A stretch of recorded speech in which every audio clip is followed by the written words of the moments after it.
Dobrý deň, vítajte u nového videa. Denis išiel pre vodu, jak hovoril v minulom videu. A zatiaľ som nič... A povedal, že je tu nejaká entita.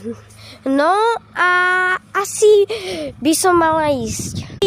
Denis si teraz išiel zobrať vodu a hovoril mi, že sa tu diali divné zvuky, ale že totálne divné. Že sa to tu... Tak teraz ja skúsim.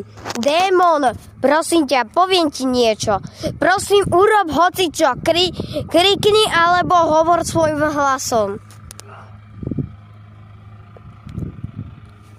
Neviem, čo to bol za zvuk, ale určite tam určite niekto bol. Démon, ježiš, on tu písk? To čo je? To nechápem, úplne nechápem tomu, že ako môže taký démon takto pískať, nechápem, ale to sa mi zdá, alebo je za mnou nejaké postava, aha, to je iba toto. OK.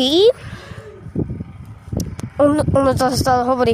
Ono to tam stále hovorí. Ty kokos, to je hrozné. Ježiši Maria.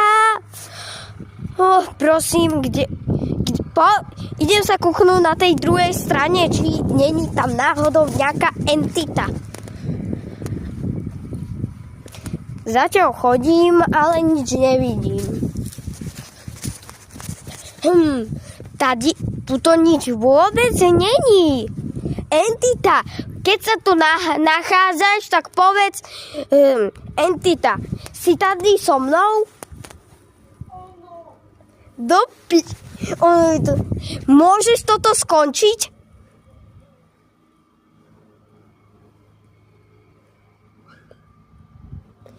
Môžeš toho skončiť, entita?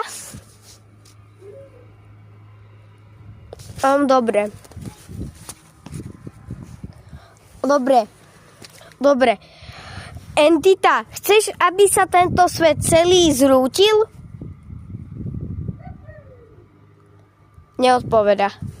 Asi toto sú pre ňoho veľmi príliš taktické otázky, ale už ide Denis, tak všetko poviem jemu, že sú tu celkom divné zvuky a to isté mám pravdu. Takže čaute, uvidím sa u ďalšieho videa.